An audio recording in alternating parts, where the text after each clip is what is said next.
minor action can you take right now, to overcome that perceived, I'll say the word perceived, the opportunities around us all day, every day. We have thoughts, ideas, and opportunities that come. Fear is interesting because the way I look at fear is it's a perception. For example, New Year's resolutions, and I used to be a fitness trainer, right? So I know all the excuses, I know all I call it the deathbed of regrets, okay? So I heard a phrase yesterday that Welcome to the Executive Connect podcast. I'm so excited to have Michael Pedersen here with us today to talk about fear. Michael is a peak performance coach, a business strategist, and author of 2 books, Dominate Your Market and Atomic Actions. His unique blend of elite athleticism and entrepreneur success has helped him launch 2 successful 7-figure businesses. Welcome, Michael. Melissa, thank you so much for having me on. I'm very, very excited. And I'm excited today to talk about fear. I think fear plays a very important role in people's day-to-day lives, and whether people are able to make decisive decisions on their life, whether what they're eating, what they're doing, where they're working. So from your perspective, talk to me about fear and how it plays a role in people's lives and how they're able to overcome certain fears and take action. Well, fear is interesting because the way I look at fear is it's a perception. It's not real. It may feel real, but it's not real, and so we've got to be really good at staying in the moment, very, very present, and we've got to be able to assess, is it life-threatening? Because human beings by nature, we're wired for survival, okay? So when we sense fear, is it real fear? Like, is my life in danger? Is my family in danger? Because that's real fear, right? That's real. Anything outside of that, in my humble opinion, is fictitious fear. It's just, what's the definition? Fear is false. What's that acronym? Gosh darn it. Evidence appearing real. Gosh, I'm blanking right now. Yeah, so that's the definition of fear right there, So I think a lot of people, they live their life in fear because if they feel like they make any decision at all, it's going to be this life-threatening, dramatic result. And so it's better to stay in the comfort zones and make no choice at all. And let's just stay comfortable. But what really gets me and why I wrote this book is we have opportunities around us all day, every day. We have thoughts, ideas, and opportunities that come through our brains thousands of times every day. Well, because we go on our subconscious brain 95% of the day, we are missing out on all these opportunities. And I think a lot of people, everybody has a good idea. Everybody has a thought that's like, wow, that's kind of interesting. And then they just let it go. And for me, I've lived my life basically pulling the trigger, pardon the pun, immediately, truly immediately. So if I get a thought or idea, I'll assess it very quickly. Fear does not even come into my brain. It really doesn't. And I don't say that to make it sound like I'm some Superman, but it's a trained situation, right? Where you repetitively over time, when you think of a thought, you might have fear creep in, and then you assess, is it real or not? From there, can you create a tiny action you can do literally right now? And I mean right now. If you can do the smallest of action, I don't care if it's writing something in a notebook, it's sending an email, it's getting out of your chair and doing something, that's going to trigger something in your brain to go, I can do this. Like, this is not that big a deal. And the whole idea is you need to compound successes over and over and over. But success to me are the small micro actions we take that get us closer towards how we want to live our lives. And I think so many people get overwhelmed with the vastness of it, the bigness of it, right? Like, oh my God, I can't do this. Well, when you feel overwhelmed, that's where you need to stop yourself, number one, and say, why do I feel overwhelmed? Because I feel overwhelmed a lot. Why am I feeling? You've got to get in touch with your emotions. When you have this fear kick in, you've got to stop yourself and literally have this reflection going on. and literally talk to yourself and say, is this really scary? Is this really a scary thing? Or is it something that I'm fabricating in my mind and I'm just going to let it go by like I've done every single time? Absolutely. I think fear can be so crippling. We put these things in our brains that, like you said, false evidence appearing real. And we might miss out, like you mentioned, on really big things in our life, or job opportunities or relationships for people. And I look at them like opportunities. Like you mentioned, you have trained that muscle in your brain to push through and persevere through struggles by just training your brain like a muscle, right? I think of like the saying yes to things and not being so scared is a trained muscle, just like lifting a weight and stepping up your weights. Let's talk a little bit about, a lot of times, I think in my world, very C-suite VP executives are like, I don't have experience in this area. I've only been working for 20, 30 years in this space. I don't know how to do this role. Let's talk a little bit about techniques that people can use to overcome fear. Like in this example, somebody has been working in HR, and they have the opportunity to move into more of a COO role, but they're like, oh, I don't know how to run a P&L. And, let's talk about techniques that they can use to overcome procrastination, to increase their productivity and an opportunity to make decisions. Ready to lead smarter and invest wiser? On the Executive Connect podcast, we unpack executive strategies for wealth and influence. Hit the subscribe button now. Don't just watch, act. And I love that topic. So I believe we live our lives surrounded by triggers. And I did a whole chapter in my book on triggers, right? Because triggers fascinate me. Why does a trigger happen? And then why do we respond typically in not a good way that moves us forward in our lives, right? Triggers come from our past. They come from previous experiences. And I think when somebody's thinking about a new job role, we live in a world that I think we've got this sense of perfectionism, right? Like we have to do things perfect. We have to be on all the time. We've got to nail it every time. And that's not realistic. And that's paralyzing. That's paralyzing in our personal life, and it's paralyzing in business, that sense of perfectionism. And I think when somebody's considering a new role, one of the first steps you've got to do is speak to somebody that's already in the role, whether it's in your company or in another company, right? LinkedIn is a phenomenal platform for that. You could literally on your own, your company doesn't even need to know it, not to sound sneaky, but you could literally seek out people in that role and see if they'd be willing to spend 10 or 15 minutes with you and ask some pertinent questions so that you're arming yourself with, okay, this isn't what I thought it was. I was so fearful of this. I didn't think I could do it, but gosh, I've talked to a few people now in that role. Okay, I can do this. So, you're building up self-confidence, because I think everybody in life, including me, although I come across as I don't have a lack of self-confidence, but we all have it, right? Imposter syndrome, whatever you want to call it. But the only way to build your confidence is to surround yourself with people that you aspire to be. And that could be in the next position you're looking for. It could be in a full-blown career transition, right? That could be where I'm done with this line of work. I can't do it anymore. I'm not passionate about it. I'm not fulfilled.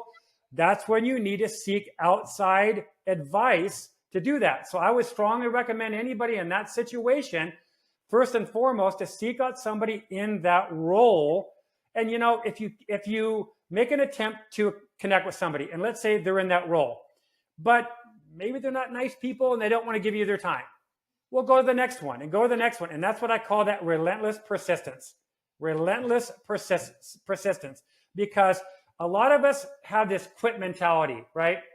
And, the quiet quitting going on in all the companies, right? But quitting to me is not an option. I've never lived my life to quit anything. Now, is there point in times where you have to pivot, like it's run its course? Whatever you're doing, it's run its course, and you really realize I've exhausted everything. This isn't going to go anymore. Then yes, you need to pivot. But is that quitting? No, that's not quitting. That's just pivoting. That's being present in the moment to realize this isn't getting me where I want to go. It's time to make a move in a different direction.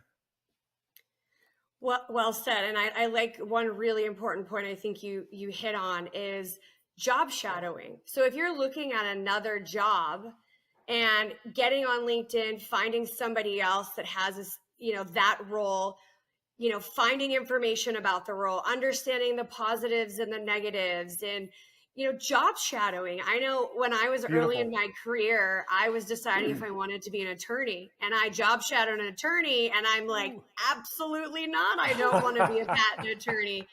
And so you nailed it. I think, getting out and trying the shoe on. I always joke because I'm a shoe person, trying a pair of shoes on, and if you don't like the way they look and they don't fit, put another pair on. And I think, to your point, the relentless determination of making decisions and not giving up is super key to anybody and their lives, whether it's a job or a spouse or a, sports. It's all similar. It's all tied together. And I think, you mentioned just a number of great points, but that's really key is getting out there and trying it on. And if you're not a math person, don't go in math roles, right? And if you're not an extrovert, don't go in extrovert roles, but try it on and see if it might fit. And I think, to your point, so for giving advice to the listeners who are struggling with making decisions, are there any practical tips that you can share with them on how they might be able to practice this if they are currently paralyzed by fear in any decision right now? Well, I write a lot about this, and I call it micro actions, right?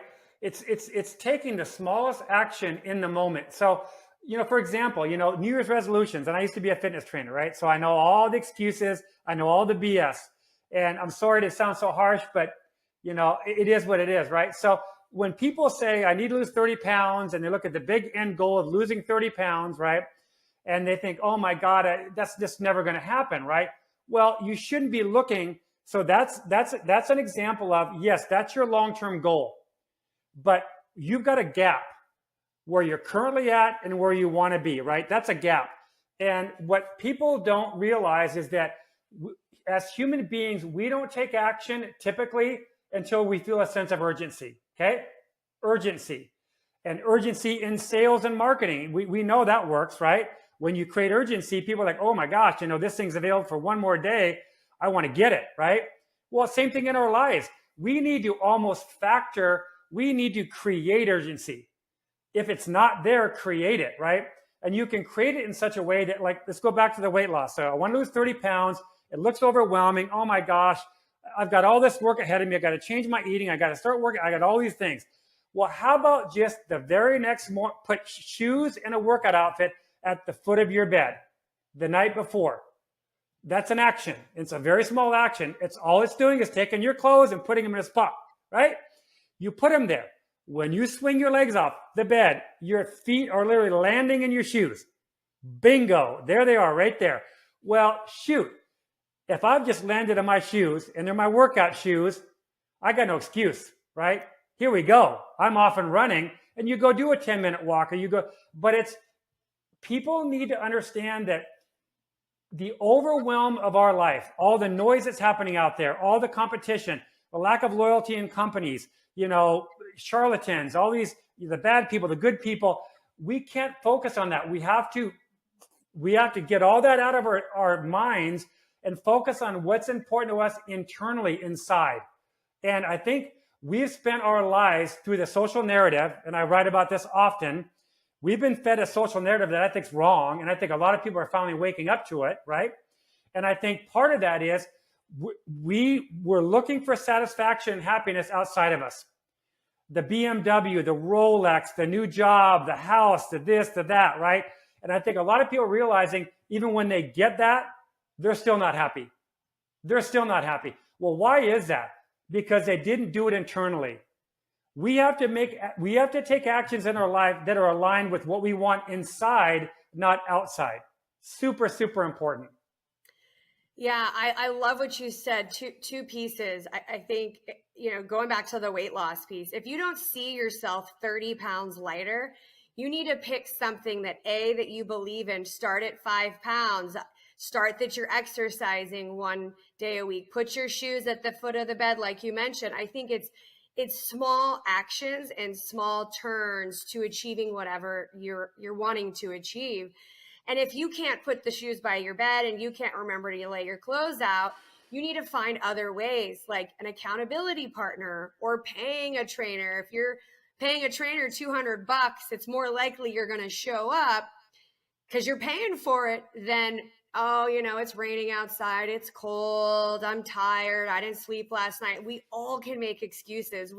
We have 1,000 reasons why we can't do things. And I think to your book, exactly what your book talks about is it's tiny actions. It's tiny things that we can do in our day-to-day to move the needle. And I think you nailed it by putting the shoes out, and that's one step.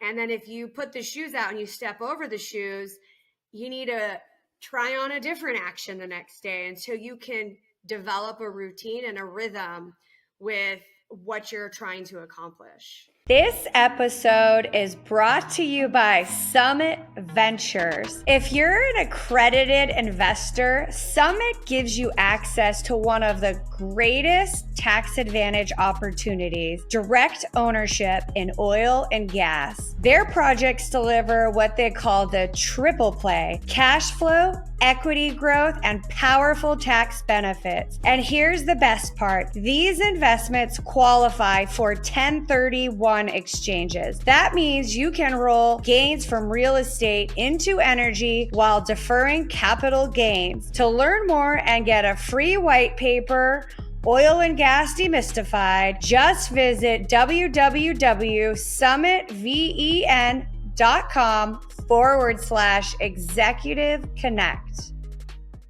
Now, let me add to that. If you step over your shoes and don't put those shoes on, you need to stop and reflect and ask yourself right now, as honest as you can, why am I not putting those shoes on? Why? So, it's so interesting because even in like the medical system, right? We get prescribed drugs that don't prevent the situation. It's just treating the symptoms, right? And I'm all about prevention. So when it comes to your mindset, when it comes to business growth, personal growth, whatever it is, you've got to find out why you keep repeating these patterns over and over and over again. Because the definition of insanity, as we know, is doing the same thing over and over and over, expecting a different result. Well, if we keep doing that every day, if we don't make a change, the smallest of changes, we are going to get the same life we get day in and day out. And I call that mediocrity. I'm a pretty hard-hitting guy. I am who I am. I can't change who I am. And I don't know if anybody really wants to be mediocre at anything, right? And if you do want to be mediocre, then okay, I go live that life, I guess. But, if you live a life of mediocrity, here's how I look at this. And I wrote about this at the end of my book. So here's a trailer, or what's that called? A spoiler alert. I call it the deathbed of regrets. Okay. So I heard a phrase yesterday that I thought was really cool. Regret minimization. Regret minimization. I thought, wow. Now I'm going to look into that one. So I can't tell you a lot about it because I just heard it, but I loved it because the question you need to ask yourself is, when you get a thought or an idea or an opportunity presented to yourself, which happens multiple times a day, if you did not take a little action on any of those, would you regret it on your deathbed? Would you regret it, right? Because if you can stop yourself and be present and ask that question, would I regret if I didn't do anything about this? That's a strategy and a tactic to stop yourself in the moment and say, I better stop and take a little bit longer look at this. And maybe you take an extra 2 minutes, an extra 5 minutes, right? You take a little extra length of time to then decide, should I take an action or not, right?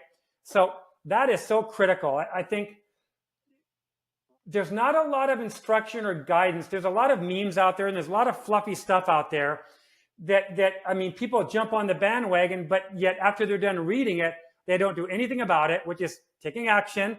And then they're still living the same life they've lived for years. Yeah, I agree. I think, it's a lifestyle change, right?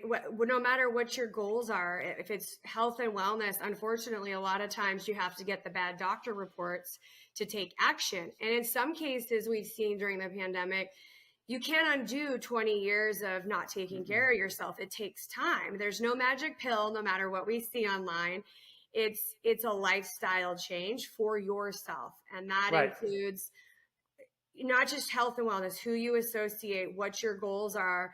And even if you're comfortable being, mediocre, but what does that look like for you? Where are you happy? I want to, do this thing. But you still got to set goals to achieve these things and push yourself out of your comfort zone, no matter what it is that you're looking to do with your life. And I think you nailed on it. I hear a lot, I wish I would have done this, or I would have finished my degree, or I would have had this call, or I would have, I couldn't because of these people. And I think we got to lead ourselves, right? We have to lead ourselves through our life, and we can't blame the pandemic or the politics or the weather or whatever's happening in our lives. You have to take accountability for what you have and where you are in your life. And if you don't have the skills and the tools, similar to what your book is about, we need to create actions and lead ourselves to where we want to go. I love that saying, and it's a great saying, because I don't want to live a life where I look back and have 80 regrets personally either. I want to live a life that says I tried, I failed, and I pivoted, or I retried and I got better at something, and now I'm happy where I am. And I think you nailed that point, is making decisions, and decisions lead to habits, and they're presented to us every single day. And I forget the number, but we have like 200 choices a week on decisions, and most of which is about what we eat and when we eat and how we eat and how much we eat. And so those tiny little decisions, not putting a gallon of ice cream in the freezer, if it's not there, you're not going to eat it, right? If we can make the effort to go to the store to get the ice cream, we can make the effort to get to the gym. It's the smallest decisions. It's not rocket science, but I think we, as human beings, we tend to make things more difficult. We think that the more difficult it is, the better it's going to be, or the more impressive the result's going to be. And that's, I'm all about, I turned 60 about 6 months ago, and that was a big deal for me, right? So, but because of that, I've done a lot of reflecting on my life, right? I'm a single man again. Travel is huge on my list now. I want to travel the world and do all these things. But you have to make decisions that are aligned with your core values, your vision, and your purpose. Core values, vision, and purpose. So when I coach clients, and I work with a lot of CEOs and executives, we lay that out immediately. What are your core values? What is your vision? And what is your purpose, right? And you hear that a lot in leadership, but I'm talking about it for the individual. Are you, because, it really comes down to this. So it might sound selfish, but it's true. If you don't get yourself right, you can't make anybody else right. You can't make a company right. You can't make a spouse right. You got to get yourself right first. And that, that's self-care. That's whatever you want to call it.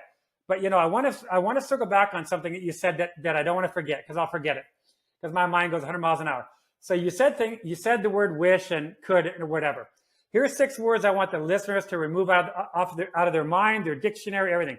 Wish, could, should, try, hope, try, wish, could, should. What was the other one? There's 6 of them. Gosh darn, I can't think of that. But you get my point, right? Because when you catch yourself saying phrases that start with, I wish, I hope, I could, I should, I'll try, those are not words of conviction. Those aren't words that really say, I'm going for it, right? And when I say I'm going for it, it goes back to the micro actions. Not going for it meaning, yes, you're going to make some life-changing decision that alters your family and alters everything you do. That's not what I'm talking about. I'm talking about the micro actions that lead to the bigger outcomes, right? So those mental words of should, could, would, try, wish, and hope. There you go. There's your 6 right there.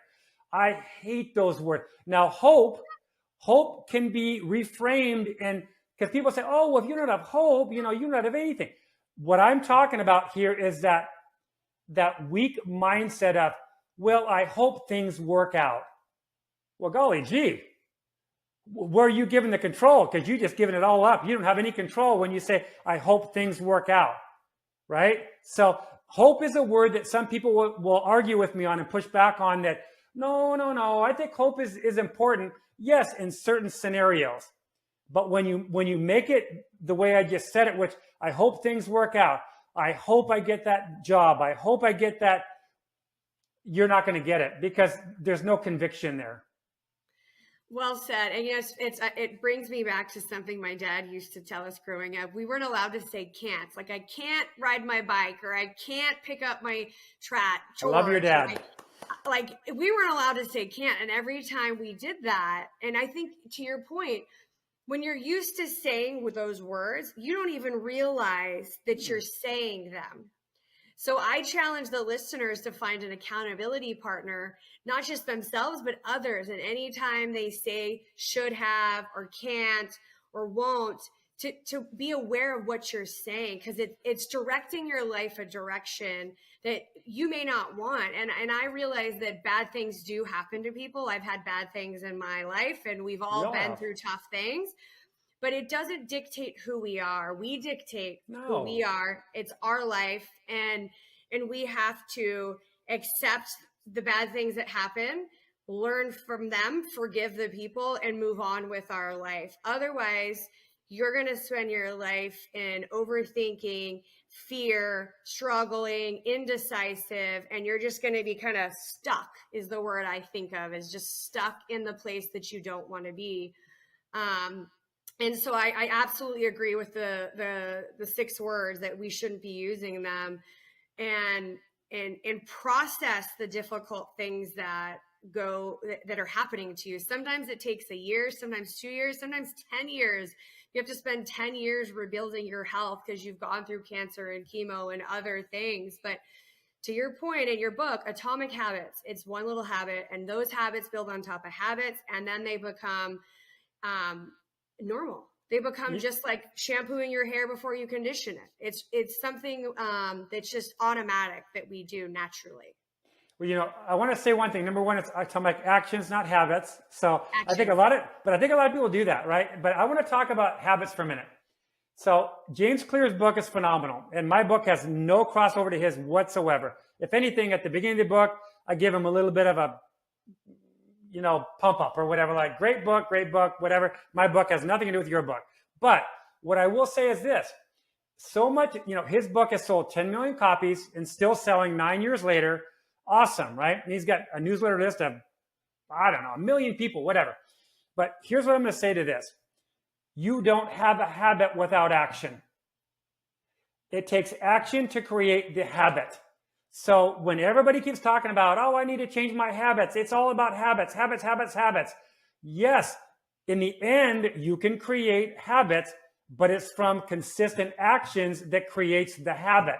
Therefore, actions are the precursor to habits, right? So theoretically, Mr. Clear, if you're listening right now, everybody should buy my book first, read my book, then get your book, and then we got a great situation. So, and that's no knock on his book, because I've read his book 3 times. But when I wrote my book, I took my mind completely off his book. Like I don't think I said the word habit 3 times in 376 pages. So it's not about the habit, it's about the action first, right? And that's a good point. I think if you're not comfortable taking action, you got to practice it. You got to build that muscle. You got to build that muscle. If you're an introverted person and I can't do this, I'm introverted, I can't present in front of a room, you got to try it and fail, and then redo it and fail again, and then fail again. And the more that you fail, the more that you learn and the better you become. And you strengthen that muscle through, like you mentioned, action, repetitive. Well, I will say this too. Me personally, I hate the word fail. I hate that word, because it's lessons learned. It's not fail, right? You don't. Yep. It's not failure until you quit. If you Right. did something and truly just said, "I'm out, I quit," and you really should have stuck with it a little longer, that's failure. Then yes, that was failure. But in my mind, we need to live our life like this. So I love the idea of reframing, right? Reframing thoughts, reframing words, reframing everything. So when you think of the word, the tactic and strategy of reframing, I can't do something. I will do something, right? I'm not confident. Right? I mean, when you reframe things in the moment, literally and when I work with these CEOs and I coach them, we talk a lot about this, right? Because I've had the pleasure, even in my previous life, I was a private fitness trainer in the home with these high-powered male CEOs. I told you about that on one of our previous calls. And these guys, really successful men. I mean, worth $100 million, $80 million, sold companies for 10 figures. And I would go in their home when the door shuts and I would see the real deal. And I was like, oh my God. Like, one client of mine, so long ago, he might not be around anymore, but he sold his company for $125 million. And, people might say, well, that's a small business. Well, I don't know. If you got $125 million handed to you, is that pretty good? I don't know. So he sold it. He was on the front page of the newspaper up in Oregon, where I'm from. And he heard about me from one of his CEO buddies. And I went to his home like a week later. And I was a little intimidated, $5 million home on the water, blah, blah, blah, up in Washington. But what I realized when he shut the door was, number one, he's a human being like everybody else. And I love that, right? And I didn't treat him any different than I'd treat the guy down the street.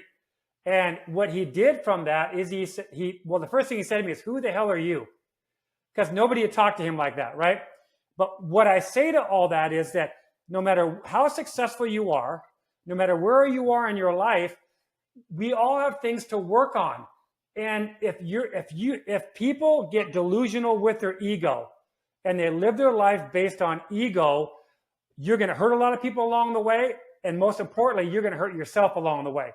So there is a point in time, and unfortunately for a lot of us, we don't get it until later in life, where we become more humble. Humility kicks in. And we might reflect back on previous years and go, wow, I was a real dick back then, right? And I think if you can take ownership in those things, there's a phrase I use a lot, and I call it own your outcome. And it's written in both my books, both of these books, right? Own your outcome. And I put it in all caps because I tell my kids this, it's not going to come to you, you got to go get it. It's not going to come to you, you got to go get it. I say that to them all the time, my adult children. So anybody in life, if you're not happy, you have a choice to make it better. You have the choice. It's not up to anybody else, your spouse, your boss, your children, your friends, whoever you hang out with. It's up to you to make the choice to become happier. Absolutely. Absolutely. Well said all around. In closing, couple final questions, but actually really just one final question for you. Top 3 takeaways for our listeners on fear. I know we've talked on a few. Anything else that you can think of that you want to leave with our listeners before we close? Well, just remember this. Fear is made up in our mind. People need to realize fear is fictitious. It's not real unless it's life-threatening. And people say, well, you don't know, that's not true. I'm driving in the car and I got in a car wreck last week, so I'm fearful this week. Well, gosh, if you live your life like that, and I understand there's PTSD and all of that, so I don't want to downplay that, but I do want to say that we have control over our thoughts and our mind. If we don't have control over our thoughts or our mind, who does, right? So when it comes to fear, you got to realize, find out right away, it's not truly fear. It's not life-threatening. Once you realize it's not life-threatening, what minor action can you take right now to overcome that perceived, I'll say the word perceived fear? What action can you take now with no delay? Literally no delay. This should be something within 60 seconds to 2 minutes that you decide, well, if I do this little thing right here, that's going to move me forward and get me past that fear. It's going to break through that wall of fear. It might not completely eliminate the fear, but you'll start making progress, right? Because I totally believe that it's never the outcome, it's the progress towards the outcome, right? We all have to have a vision, but if that vision's so far out, and for leaders, it could be, I want to double the revenues of my company from 100 million to 200 million. Okay, well, you got to reverse engineer that. You got to reverse engineer year by year by year, month by month by month, day by day by day, and then create all the actions that are lined up with that new vision. So I think when it comes to fear, people need to really stop and reflect on, why do I feel it? Why am I feeling this fear? And typically, it doesn't take a lot of deep reflection to realize, gosh, I shouldn't be afraid of this. This is a joke. This is ridiculous, right? This is self-talk, by the way. So I think if people look at it that way, but the only way to combat fear is you have to be in the moment. You have to be present, and you have to reflect on, why do I feel this fear right now? And what can I do to overcome this fear right now? I'm all about decisiveness. And that's why I wrote the dang book, right? And I was fortunate enough that my ex-wife, who we get along with fantastic, when she read the book, she wanted to read it, right? She said, give it to me, give it to me, give it to me. And she said, can I write a letter in the front of this book? And I thought, what? And she goes, you are this book. I got goosebumps all over my arms right now. She goes, you are this book. And I thought, go for it. And she wrote a very amazing letter at the front of this book. So I don't know how many authors have their ex-spouses write a positive letter in a book that's seen by thousands and 10,000 people. I don't know, but that was pretty cool. Oh yeah, I think it's a testament to your character and knowledge as a person. And I thank you so much for being here and sharing your information with our listeners. Tell us how we can connect with you and get your book. Well, thank you so much. This was amazing. You and I are so aligned in so many ways. I mean, I feel like I've met a new friend with you, and I hope we stay in contact forever. But, and I appreciate that. But, Atomic Actions, not habits. Atomic Actions is on Audible. It's on Amazon. You can go get it. Just type in the phrase Atomic Actions. There it is. I also put together, I do a lot of coaching with people that are not happy in their current role in their job, or they're considering leaving their role. And so I do what I call a clarity breakthrough session. It's a full-blown 90-minute Zoom call. I go deep into barriers and overcoming the barriers. Then I come up with an action plan after the call. Then we do a 30-day call afterwards. But a lot of the people weren't ready for this commitment yet, because it's a commitment, right? So I put together a free assessment, a 60-second assessment. I would like to send your listeners to this assessment. And the assessment's at www.mikepedersen.com/clarity. And Pedersen spelled Pedersen. If people listening, because they're going to probably go Peterson. So let me spell it one more time. www.mikepedersen.com/clarity to go take that free assessment. Thank you so much. Go do it. Take the assessment. Take action so you can live your best life. That's all for us today. Thank you so much for joining the Executive Connect podcast.